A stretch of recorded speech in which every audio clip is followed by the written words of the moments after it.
Hello boxing fans, right now I'm talking David Price versus Sam Sexton, and this will be an EBN live in attendance event fueled by Midori, the drink of Kim Kardashian, and the summer months. Yeah, this is going to be a British heavyweight title fight for the British and Commonwealth titles, and pretty much gets the two highest ranked guys in that ranking system to battle it out for both titles.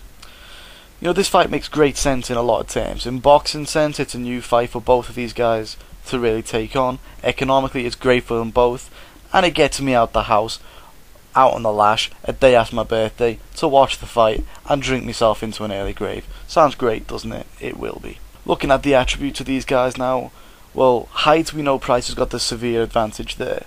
Reach, Price also has an advantage there. Shape, which one's in the better shape?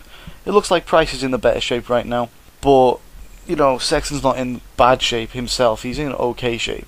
Power, we know that Price has the power. Sexton can hit too, but the problem is nobody has ever taken a shot off Price and said, yeah, and what?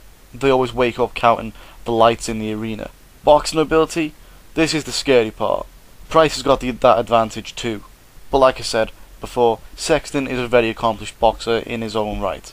However, when you take power advantage and the boxing ability advantage, that is what you call a scary, because you can't outpower him and you can't outbox him. What are you going to do? Movement, I would say Sexton has the advantage in this one, and this is based on his ability to keep boxers off him for most of the fights.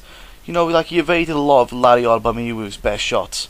While when you look at Price, he's never actually had to go on a headhunt in a fight. He's never had to run away from anyone in a fight, and I don't think he ever will. When you look at the speed, you know that Sexton has the slight advantage. And I come to that conclusion by his arms being shorter. He is smaller. He throws a shorter distance. Add all that together, the speed will be far greater from A to B than Price from A to B, because Price's punches have a longer distance to travel.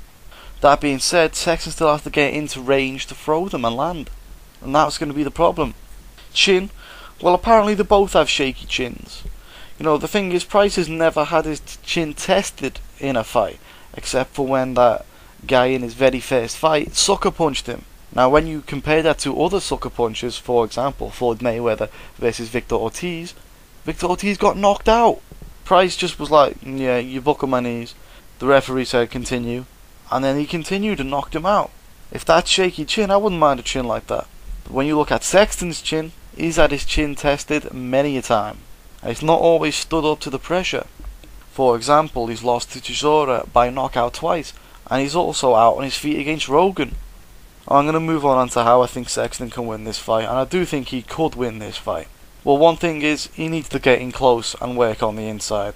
Let off his short jab on the inside, as it's very accurate and maybe something to work off.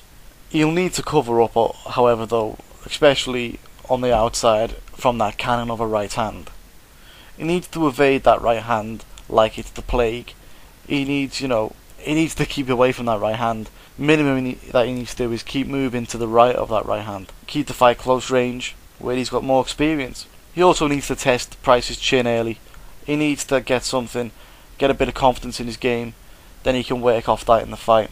It is possible that he can win this fight, it's just not very likely. What does Price have to do for the victory? Well, to be fair, all Price needs to do is force a long-range boxing match. He needs to take his time and work the right hand into the fight. This could take a few rounds for Sexton to realise that he's losing the round, and then he needs to add more to the game and take a few more chances. The moment Sexton takes any unnecessary chances, and that is from round 1 to round 12, I think this fight is completely over. And this is because this is a new problem that Sexton has never had to deal with before.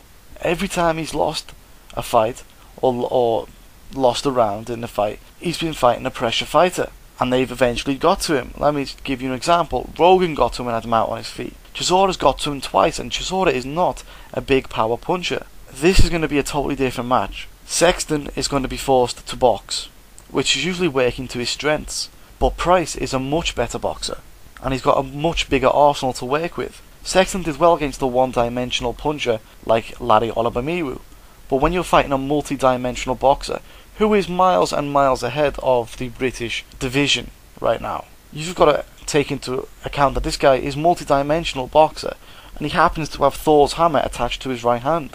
It's going to be a major problem that Sexton's never had to face, and I doubt he's going to be able to replicate this in sparring. So therefore, I'm going to have to go with Price via KO from round 6 to 8.